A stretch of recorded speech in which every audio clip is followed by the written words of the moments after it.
around you. Everyone is staring down at a little glass rectangle in their hands. But what if the smartphone era is secretly drawing to a close? Tech giants are pouring billions into a single gamble that your next phone won't be in your pockets, it will be on your face. Welcome to the world of augmented reality or AR glasses. We are talking about wearable computers that overlay digital information, live translation, and AI assistance directly into your field of view, keeping your hands completely free. Today, we are breaking down the past, the messy present, and the mind blowing future of the tech that might just replace your smartphones forever. Hi, I'm Shreya, and you are watching Tech Machine. Let's get started.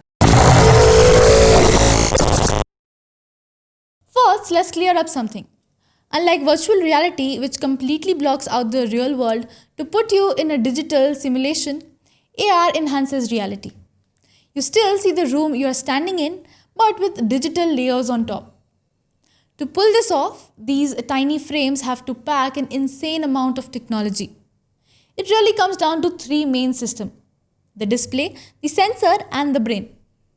For the display, tiny projectors shoot images into your eyes using technologies like MicroLED or birdbath optics, but the holy grail is Waveguide display, which allows light to travel straight through transparent lenses to keep the design thin and lightweight.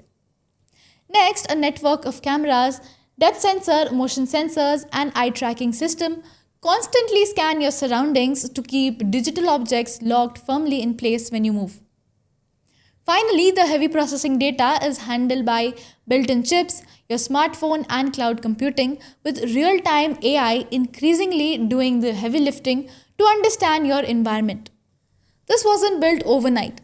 The dream actually started all the way back in 1901, when Wizard of Oz author L. Frank imagined spectacles that could display information about real people. But the actual hardware didn't arrive until 1968. When scientist Evan Sutherland built the first ever head-mounted display. It was so massive and heavy that it had to be suspended from the ceiling, earning the very terrifying nickname, the Sword of Damocles. For the next few decades, AR was strictly a specialized, ultra-expensive tool for fighter jet heads-up display and industrial aerospace engineering.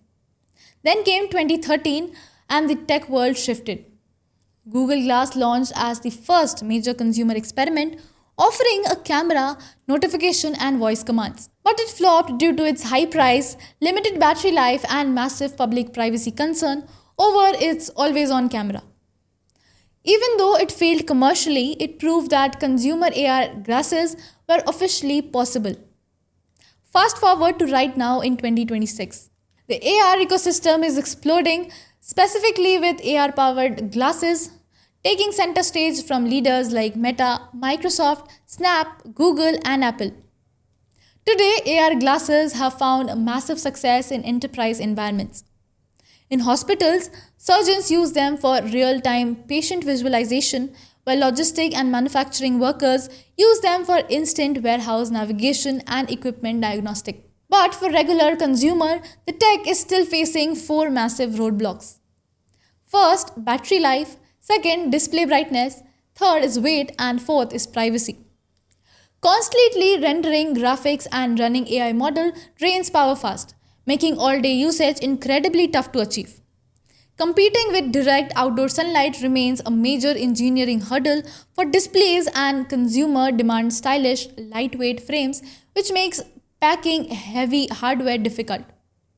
On top of that, the public is still deeply uneasy about the hidden cameras, continuous recording, and facial recognition in public spaces. Experts see the future unfolding in three distinct stages over the next few decades. Stage 1 is happening right now, through 2030, defined by the AI era. We are already seeing glasses with live language translation, smart navigation, and contextual AI assistant that summarizes meeting or gives you real-time recommendation based on what you see. Stage 2 lands between 2030 and 2040, marking the true smartphone replacement era. Often called the spatial computing, instead of looking down at a screen, your message will float neatly in the field of view. Phone calls will happen via open ear audio, and maps will float right in front of you.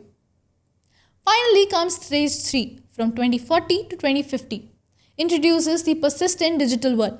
At this point, the physical and digital world merge continuously, bringing digital billboards visible only through glasses, interactive learning in classrooms, virtual try-ons for retail, and holographic meetings where your co-workers look like they are sitting right next to you. Right now, the AR glasses market is exactly where smartphones were back around 2007 to 2010. The basic hardware works, the costs are failing, and the traditional VR growth has slowed down in favor of these lightweight wearables. Industries from healthcare to defenses to education and entertainment are preparing for a massive shift. The company that solves battery life, outdoor brightness, comfort, and privacy first just wins the hardware war that will define the next era of personal computing. So, would you trade your smartphone for a pair of smart glasses? Do let us know in the comments down below. And don't forget to hit the like button, subscribe for more tech deep dives, and we will see you in the next video. Until then, I'm Shreya signing off.